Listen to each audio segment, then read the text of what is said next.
Nametraka fanamby anatsara ny noty azon'ny Madagasikara eo amin'ny tapitrangan'ny kolikoly ny Bianco amin'ny alalan'ny famolavolana ny tetikady nasionaly entina miady amin'ny kolikoly. Amin'ny 12 ka hatramin'ny 20 volana Desambra izao no andravonana ny hevitry ny Hervelo amin'ny distrika faritra ary faritany enina teo aloha ahafahana mamoaka ny antota taratasy fototra iangana amolavolany izany tetikady nasionaly izany. Tokoa fa tamin'ny 3 Desambra teo dia namoaka tarehimarika ny Transparency International ary laza fa itsika zany tamin'ity taona 2024 dia eo amin'ny arana 3.3% amin'ny firenena 5.7% na mahazo salanisa 8.20%. Izany hoe raha izay tarehimarika izay dia hita fa iva tokoa ary misy fiemorana miady amin'ny kolikoly nataontsika teto amin'ny firenena satria tsika tamin'ny taona 2020 tany dia efa natratra sahalanisa 4.3%. Dia io fiemorana io zany dia raha tsika matsapa tsara ny zavatra niseho teto amin'ny firenentsika atao anatin'ny 5 taona lasa izay ary dia isan'ny antony lehibe nahatonga an'izay fiemorana izay zany io crise izay nandalovan'ny firenena io. Ka isy ilay fametrahana n'ilay tetikady-pirenena vaovao. Io zany no mamaritra ny tetika rehetra izay ho apetrakitsika eto amin'ny firenena ka ahafahantsika miatrika an'izany ady amin'ny kolikoly izany.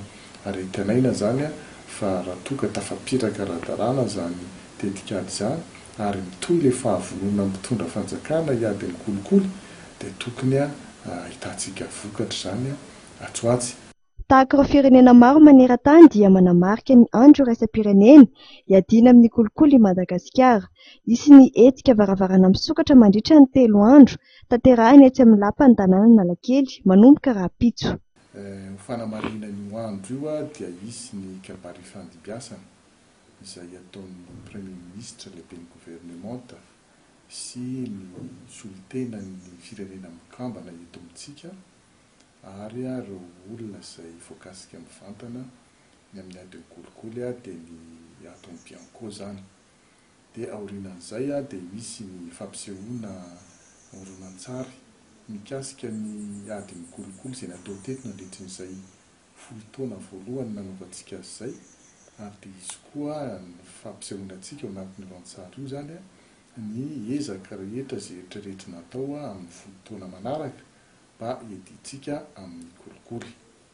Dia aorianan'izay dia isy ny fitsidihana tranoheva, misy fikambanana sy vondron'olona ilay mahatratra eo amin'ny 5 eo moa zany no anao tranoheva ary aorianan'izay dia misy ny fanentanana isan-karazany ara-kolitoraly izay atao mandritry ny tontolon'ny andro ny apitso sy ny alarobia ny alakamisy.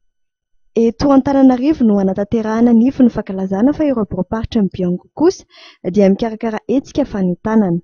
Fanentanana izay miompana amin'ny tokony sy ny fiarametany rehetra miainga ny fotony eo amin'ny ezaka amin'ny ady amin'ny kolikoly ka hahatonga ny olom-pirenena ampahafantatra ny Bianco raha misy ny tranga miampia mba ahafahan'ireo teknisiany eo amin'izany birao izany manokatra fanadidina avy hatrany.